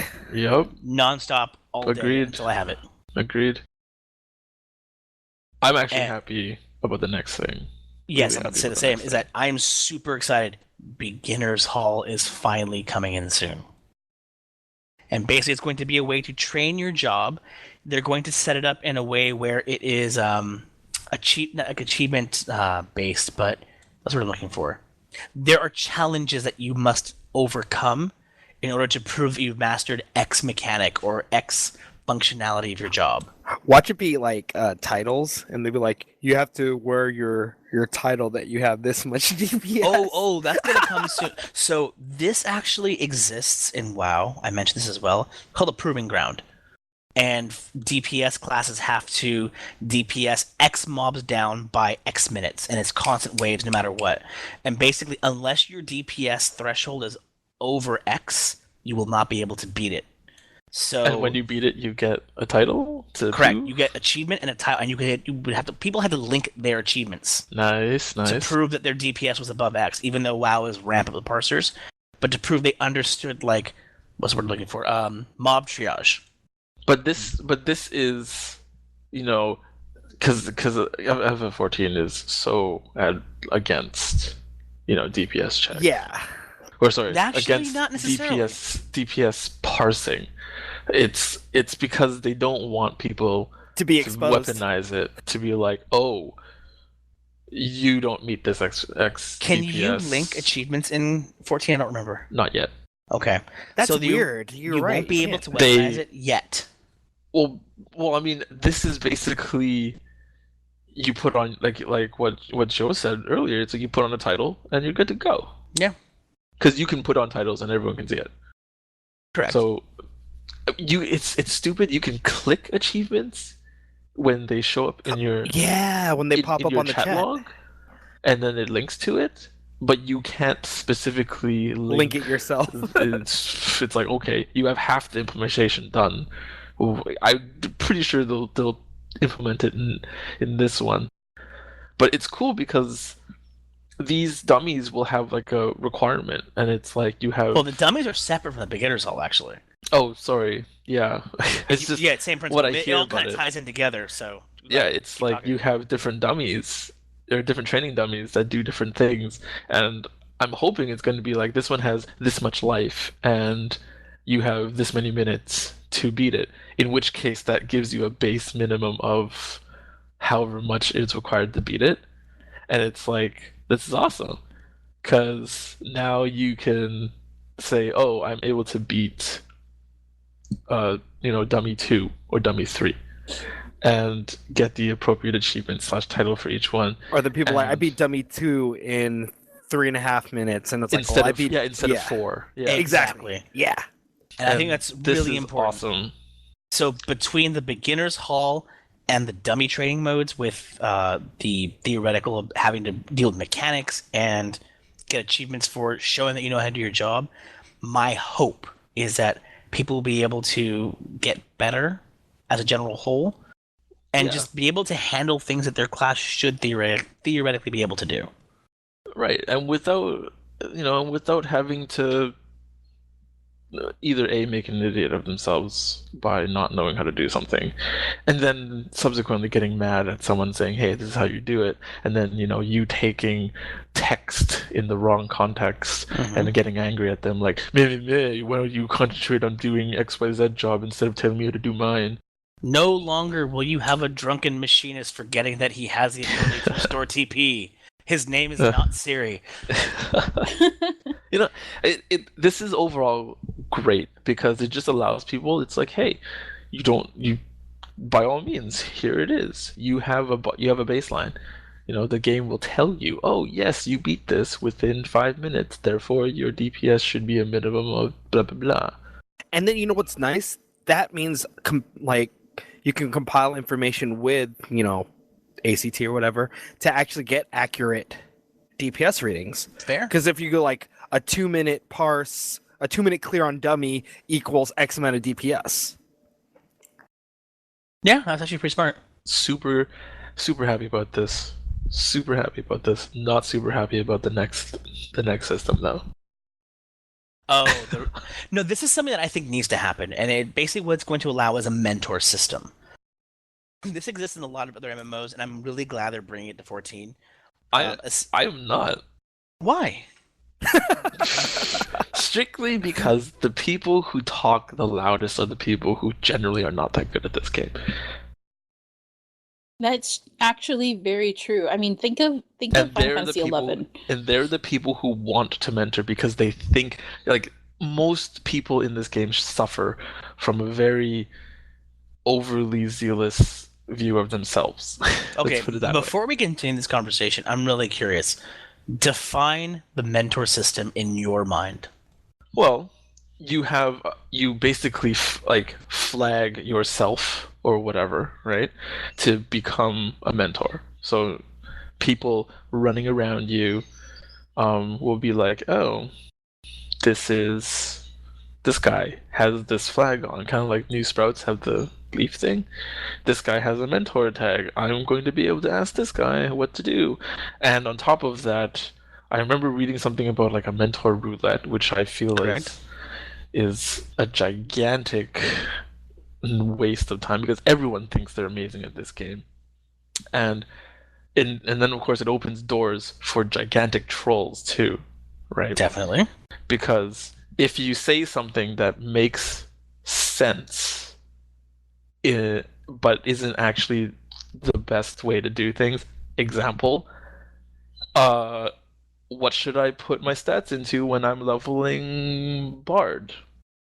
Oh, well, Mind. Bard is a support class, so you use your MP to sing songs. So you need the piety. So you put it into piety because that allows you to sing songs longer and therefore helping your party more, being the support class. And while to you and me, and hopefully to most people who listen to this podcast, that sounds fucking ridiculous, to someone who's brand new to the game and wanting to legitimately ask what should I do, right? That sounds reasonable because that makes sense. I'm a support class, I'm a bard, and I put in the piety, get more MP, I sing songs, and I give everyone TP, MP, or foes. It makes sense, but it's not right. Like the Brady Games guide for 11. Yeah, or saying the same thing like piety for paladins so that you could flash more and keep hate better. No, it sounds right, but it's not right, and this Okay, will open up. I'm gonna admit, I didn't actually think of it in that context whatsoever. Maybe I'm now, dumb. I'm kind of curious. What were you thinking, Cirri? So I kind of like only half-assedly heard about it in my mind, and in other games where mentors are available. The mentor system basically is a de-leveling process where you still retain a fraction of your power. So it's like desyncing yourself, but you'd be able to run content with somebody and follow them everywhere they go, including theoretically story quests to help them out, and give them the helping hand they require Without as carrying them. without carrying. And that's why I thought that achievements of certain content was required, because you couldn't mentor somebody in T5 unless you've done it before. But now that he's saying what he's said, and after rereading the statements here, I don't think that's quite accurate. I think Jeff might be a little more closer to what they were intending a mentor to be.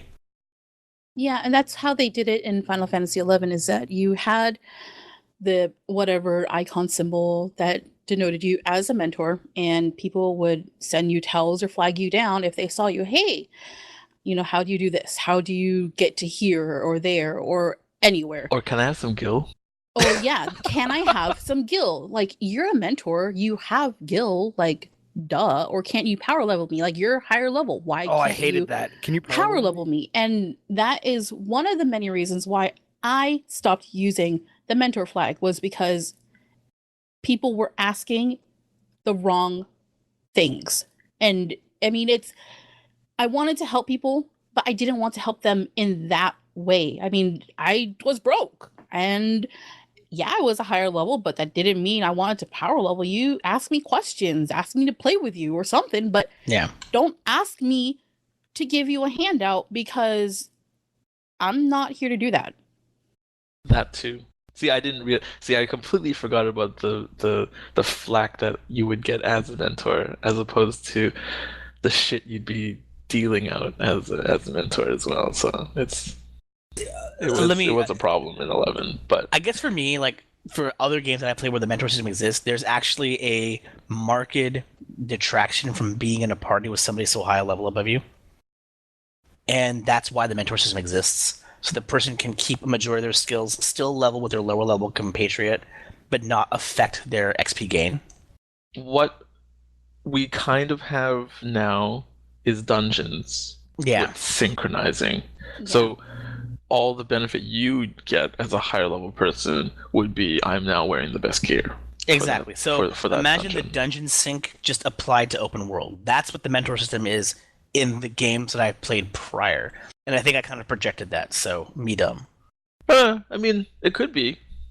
Who knows? Maybe they'll add that. Maybe they'll add it such that you can force synchronize down to the lowest level of the person in the party in your party.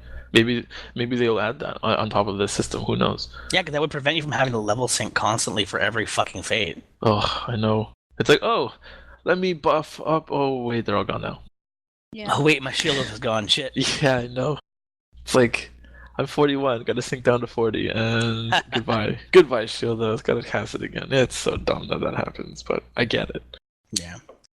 So next, I think, is one of the most important things ever, and this is something I bitched about earlier in the week, was map elevation to help players tell when something is above or below them. The Sea of Clouds just said thank you. I can't believe that they didn't think about that beforehand. Doing the Sundew quests, just pain in the ass when you're like, is it here? Is it there? I mean, grand scheme of things, it's not that much time, but like, would be nice to know. Yeah. So I guess the rest of the stuff on here we can kind of rapid fire through because we just kind of get generic comments, but there's nothing super important from this point forward. So 4K resolution support gets implemented. That affect anybody here? That affect you? No. Aw, sad. No. Does the PS4 version of this game run 4K or no? Nope. No. 1080. Does the PS4 even run 4K? It should be able to. Like Netflix. That makes sense, yeah. Netflix, though, you'll log fire in 4K. That's right. They reminded people about the Starlight Celebration and the Iroha event, which will end by the time this podcast is up, so that's irrelevant. You guys need to do that. I'm going to do it after I eat dinner. Introducing the Heaven's Turn event, which is monkey themed this year. Paisa themed. Or like it. Then we have the new Veteran Award for 1,080 days. It'll be a Zidane costume. That's pretty rad. I won't trash that. I think ninjas will be happy because they never really got their thief like True. Aya. Oh yeah. I really don't care. Not that I don't want it. It's just it doesn't excite me. Fair. The new art book, Ishgard Stone and Steel, is being offered as of the 24th. And you get a wind-up realm. You know what? It's actually sitting right next to me. It's awesome. Nice. It's super cute. An official guide is being offered, and this is actually something that, with the Brady Games comment, I'm really curious about. Well, that wasn't. So I have the Japanese guide from 2.1. A lot of that information is outdated now. So is this? They have to incentivize it with some kind of minion or something to make people want to buy this. Otherwise, 2 months later, it's going to be pointless, right? Yeah, they're just like, oh, this doesn't work anymore. Sorry. Yeah. Well, unless it goes like hella deep into the meta of the game. Yeah. Well, I'm thinking if it's general enough, so saying what the things are, and it's not telling you, oh, this is what you have to do for this and that or whatever, explaining the stats, explaining what they do, which one is good for what, it's gonna be okay, you know?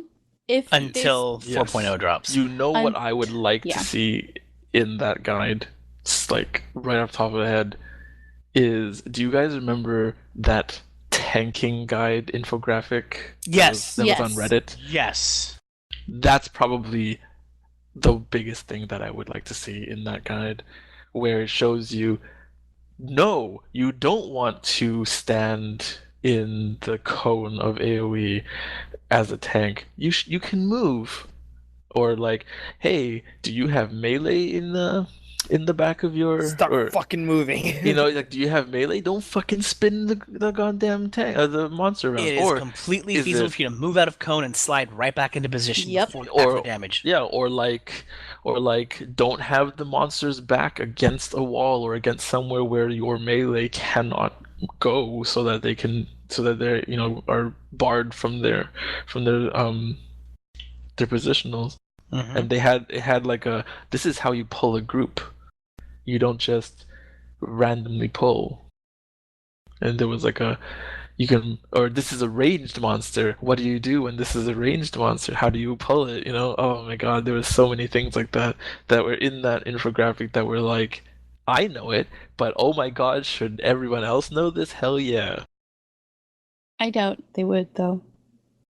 I mean, I don't care if they do or not. No. That's It's a really good I think thing it's for a beginner important for them, because there are a surprising number of players who don't know those little things, and it's And you don't, and sometimes I'm scared of telling them because they might take it like, oh, They'll yell at you yeah, for they'll being yell an at you. elitist.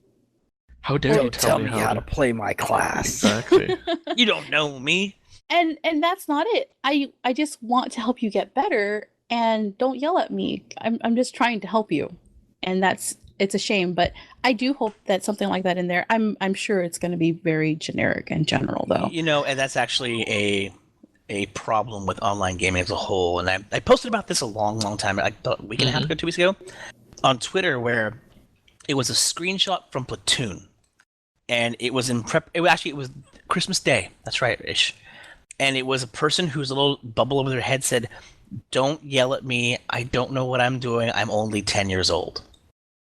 And the fact that bubble even exists breaks my heart, because it means that we, as people who populate the internet and interact with other people, lose sight of the fact there's a fucking person on the other side. And when someone like Kella tries to reach out, being a genuinely good person of, hey, you should try this, it's taken as an offense because the general overarching community is full of shit and just picks at you. And it really bothers me. I remember seeing that, actually. From I your remember seeing Twitter. it too. And that's super sad. So here's my thing. I'm going to throw this out here. The current date is 12/29, and I think maybe, possibly, this podcast might go up before the new year. But I want you assholes that do this to stop. So everybody, in 2016, I want a resolution from all of you guys. We need to try and be better people and actually be helpful, and maybe stick out that void arc even though it's really bothering you and you're crying on the inside. But there are other people on the other side of the screen, so kind of think about that, please. I know, and it's hard. It really is. I get it, and sometimes you just snap. But there are people who don't even give that consideration. And I hope that there's nobody who listens to this podcast who does that, because you'd make me very sad. Not that I matter at all. And I would call you a spoony bard. Which is coming with the Heavensward soundtrack! That's right. February 14th. It is? Yeah, that's so Edward. awesome. February 24th is the release of the Heavensward original soundtrack, and it's the Spoony Bard minion that's going to come with that. Fuck. Pretty fucking I hope rad. he plays and he can play with the Moogle band. Oh, that'd be great. That would be so cool. It would. In terms of other physical stuff, we have a Wayward Hatchling plush incoming. I want that. I wanted it for a hot me second, too. but it comes with an in-game hatchling It's a lamp. lamp. I don't have a fucking room. I don't care. I'll just donate it to the FC kind of thing. Yeah. You I can like you guys. donate it to the free company bank. I'll give it to Rayo. Uh, What? Rayo's the best. At least you could give it to me. Rayo's my favorite FC mate. ooh, shots fired. Hey, I'm- Rayo just made me 4 HQ pterodactyl straps. See? Series Yo, Rayo being gave me a demoted. stack of Flint caviar. Series being demoted. Yeah. Last few things. There's something very interesting happening on February 26th at the Game Club Esports Max Japanese TV show. They're going to be holding a Wolves Den tournament. 16th, but yes, What'd I say? 26th. I need to go eat dinner. Oh shit. But you know what? This went back to what we were talking about with the cross server PvP thing, where they made like a esports thing out of it, because they streamed it in Final Fantasy 11. Like you could watch it online, and like I knew they a bunch had- of people were in it. It was pretty Yeah, cool. I knew 2 of the teams because I played with them. Yeah, and Oh now yeah, with the advent my of link Twitch, shell was the one of the teams for. Wasn't Rusta? Rusta was in the yeah, 'cause Ragnarok one, right? It was Zen. It was Yeah. Zenmetsu, yeah. And a couple of my friends from Rama were in it, so I knew those people, and I was cheering them on because I didn't, and then I played with Rusta for a very short period of time when I was on Ragnarok. but yeah, So so it's pretty with neat. this and then Twitch, we have a potential to bring in a whole slew of different players to this game. That's awesome. If it's done right. If it's done right. So Yeah, let's cross fingers. if it's done right. It would be really neat to have an official sort of stream for it, because obviously the Final Fantasy 11 thing was done well before Twitch was even a thought. Was it just like Ustream or some shit? No, it wasn't even. It was just a fucking like it was just a media player stream. This was before the days of Ustream and before the days of Real player, man. yeah, it was like a real media player bullshit thing. It was very, very primitive, and it was like super low quality too, like 320, 240 kind of thing. It was Sounds like 2005. it was just Yeah. Legos. It was just Legos running around. Anywho. So I guess the last two pieces to take away from this are one, which is less important, is that we have a live letter coming out of Kagoshima on the 30th of January, which is a Saturday. I So wonder why. probably in preparation for patch 3.2, which will be somewhere February, March. That's probably the one of two live letters leading up to 3.2. Gotcha. Mm-hmm. And the final, very, very important piece of information is that there'll be a fan fest in 2016. I hope to see everyone there. Rephrase, I'm sorry. A fan fest in 2016 or 2017, depending on where you are. Because for North America, it's going to be October 13th to the 15th in Vegas again, this time on the Strip at the Paris Hotel. How much is tickets for that? Last year was It's like 50 bucks. Oh 100 shit! per? Yeah. It was like 150, 190. I don't think it was that much. I think it was 120. Whoa! Wow! Why is it so expensive? Because It it's was fucking Final it was Fantasy, Vegas. man. Because You it's get a Final lot of Fantasy. stuff though, right? I don't know. You get to see Yoshi. You get a You get shirt, you get a battery pack, a lanyard, a... Little activity book that Yeah. was actually like spiral bound, but really nice. It was very nice. I still I actually liked have it. mine. Pen, lanyard. The pen was shit. Pen was. I still have it though somewhere here. I know I still have it, but I'm a pen snob, so... But more importantly, it's a way for all of us to get together. And I don't mean us RFC. I mean like the greater The greater community. It's community. a great way for you to meet that asshole who outed you in Duty Finder. And Yeah. Just give him a hug. That's Hey, her a hey, hug. kick you in the balls. To buy that guy dinner or girl, Yeah. maybe get Or laid. that guy who you thought was a girl. Oh yeah, to find out that the person you've been dating online for so many years or months was actually a dude. Oh, the when one you thought eternal it bonded was. with. Yeah, the one you bonded eternally with. Hey, but at least he's cute. Yeah. Or not. But hey, it doesn't matter because you still love him, and that's all that counts. And you can Yes. teleport to him anywhere because of the ring. And, So yeah. and he's a very avid hunter, therefore you got it. Wow. Yeah. So that was actually a pretty hefty announcement. It caused a lot of buzz. I'll admit, I'm still super excited about it. I'm 100 excited. something though for a ticket? God It's not damn. that bad. You know what? We're going. All We're of us are going. Yeah, all of us are but I'm going. just saying, like, PAX is not even. PAX is like that amount. for Well, 4 if days. you go the entire day, the entire weekend, it is about that price. So. Yeah, because there were also like fun activities there. Last year's Fan Fest was actually pretty interesting. Mm-hmm. But we decided to leave, and I drank a lot of it, so I didn't get a chance to do all the things I wanted to. Boo. Didn't get to do all those Garudas. Well, I only did Odin twice, and I failed both times. I was really sad. Oh, I meant doing the Garudas. The like cosplayers. cosplayers. But never. She was mad cute. Speaking of which, I am not cosplaying in fucking Vegas. Fuck no. Oh no! it'll be cooler temps, but it'll still be warm. Yeah, Whatever, man. not so bad. October it was like what 70. You know what? 75. As long as Cala cosplays, I'm okay. I ain't cosplaying. I'm just gonna walk Oh. around in Kigurumi all day. Are you? Oh yeah, that's right. You have a unicorn one. I'm wearing one right now. It's comfy as shit. Okay, so I found out the price. It's 120. Okay, see about Okay. I was right. I remember I bought two of them. Oh, that's a lot. Stupid fiance. Oh, It's cute. And that fiance is now that wife. She happened to walk in.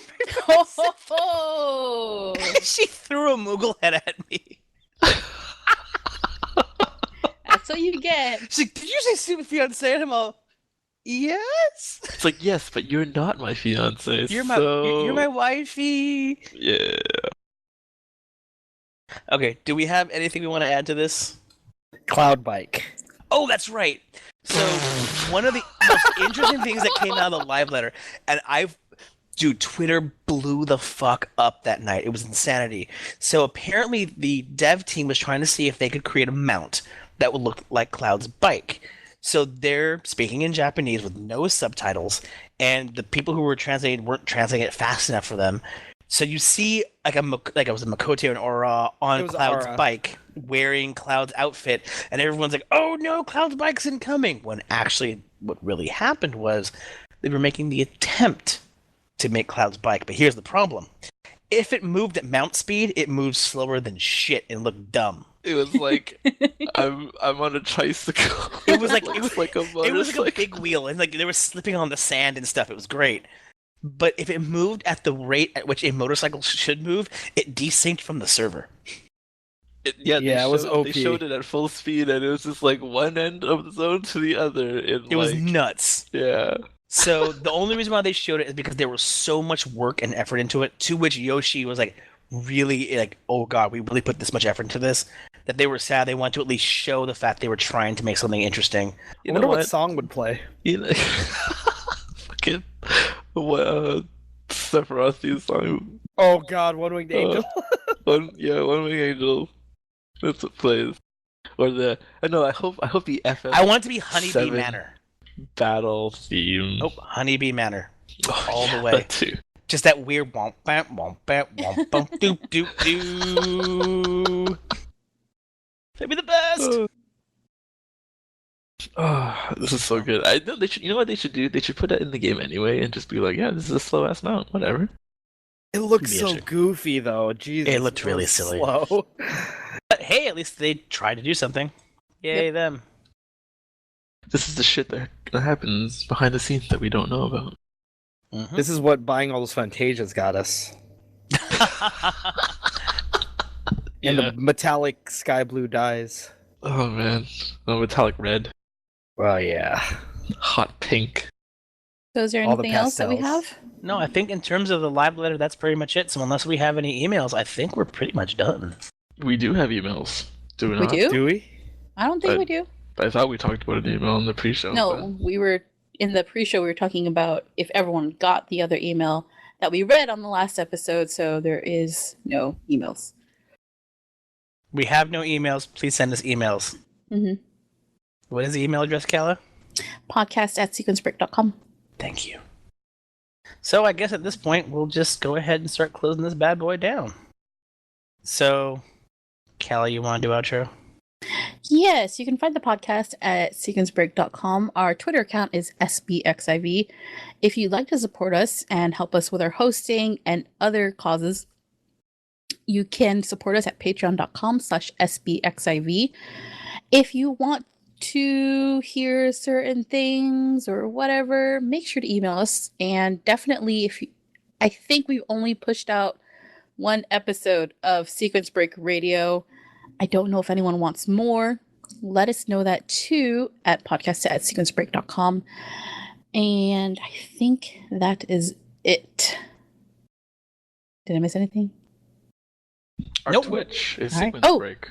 Yes. Are you going to Twitch? I mean, are you going to stream your raid? I need to find a different microphone, but yes, I want to. Awesome. I would watch. So if you're interested in watching, the occasional stream, you can find us at twitch.tv/sequencebreak. And that's it. Cool. Well, then let's go ahead and do our plugs and be all done. Cala, since you're already kind of on a roll, why don't you go ahead and start? You can find me on Twitter at CALAERA, and I think that is it. All right. Joe, you got anything?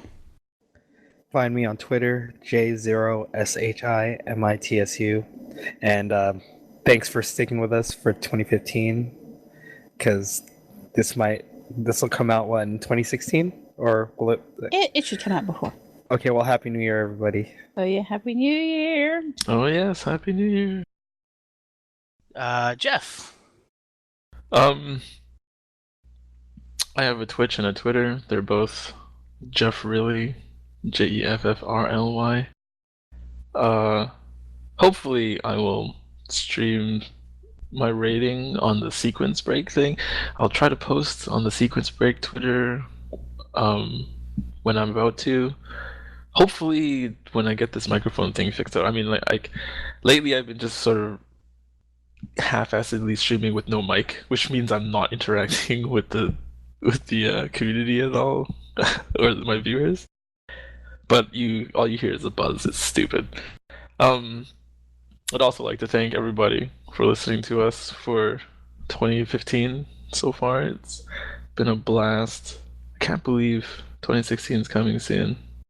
This year went by super fast. It did. And I'm terribly sorry that I've missed the last 3 episodes too. Fuck. Well, you were busy with work, so that's understandable. Among other things, but yes. Yeah. Life is important. Oro, are you still around? Sure. We're starting a new section on the website. SBXIV.com/cloudbikes. Nope. You can order Nope. your own cloud bike, Nope. specially made and prepared. Especially No. 3D printed. By Yeah, we me. just ordered a 3D printer, guys. Yeah. All those Patreon donations. No. That's what they're going to. I was always curious about Yeah. that. We spent them all on cloud bike materials. No, we did not. They're all made out of construction paper and balsa. Okay. And I am... SBXIV.com/cloudbike. I'm Cirri, CIRRISIAN on Twitter. Like we were all saying, it's been an awesome 2015. Thank you for listening to us. I mean, it's really weird. I mean, it starts with one thing, and I mean, I don't know why. I mean, it really doesn't matter how hard we try. I mean, Keep things in mind.